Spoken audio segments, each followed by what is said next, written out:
আমার ভাই এবার দিয়ে প্রতিবারে পাটের চাষ করে, খালি এবারে না প্রতিবারে পাটের চাষ করে। কিন্তু ভাই আপনি যে পাট চাষ করতেছেন, মানে এতদিন যাব যত পাট চাষ করেছেন তার চাইতে কি এবার কি ভালো না খারাপ? এবার ভালো পাট, কিন্তু আসলে যে পাটের চাষে যে পরিশ্রম, পাট কেউ বুনতে যাবেন না। পাটের 1 মণ পাট যদি 5,000 টাকা বেচা যায় তাহলেই খরচের টাকা ওঠে। এই পাটে অনেক পরিশ্রম, অনেক পরিশ্রম, গুনে শেষ হবে না। এবার মোটামুটি পাটের যে মানে বৃষ্টি হলে পাটটা ভালো হতো, তো আপনার কথায় যেটা খরচ কম হতো, খরচ কিছুটা বাইচে যেত, ঘাস আরাম হতো না, ঘাস হতো না, জো থাকতেও মাইরে দেওয়া যেত। পাট বৃষ্টি খরার কারণে সব মরে গেছে। এই যে দেখেন খোপ হয়ে গেছে সব মরে গেছে।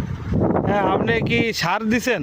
হ্যাঁ, সার দিছি, সার তো অনেকই দিছি, কিন্তু পাট আসলে তো মরে যাচ্ছে খরার কারণে। খরার কারণে মানে রোদের কারণে, সান অতিরিক্ত হিট, এই কারণে পাট মরে যাচ্ছে। ফার্টিলাইজার দিছে তাও কোনো কাজ হচ্ছে না।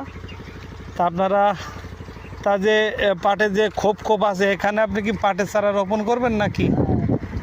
পাটের চারা লাগালে হবে, কিন্তু ওই আগের মতো হবে না। বুনা যেরকম ছিল সেরকম হবে না। ও, বুনলে যেরকমটা গাছে আশ হয় সেরকম হবে না, মানে লাগাই, হ্যাঁ, সারা মতন হবে না। যাক, লাগাই দিয়ে মনের যেটুক হয় আর কি, যেখানে ফাঁকা আছে সেখানেও যদি ফাঁকাটা পূরণ হয়ে যায় তা আপনি বুনে দেন, ভালো হবে। এটা আমার স্বাস্থ্য ভাই, সে অনেক দিন ধরে পাটের চাষ করে। আমি করি না, আমি প্রথম। তা আমি তার কাছে যুক্তি পরামর্শ নিয়ে সব কাজ করি। তা যাই হোক, তাহলে ভালো থাকবেন। হ্যাঁ।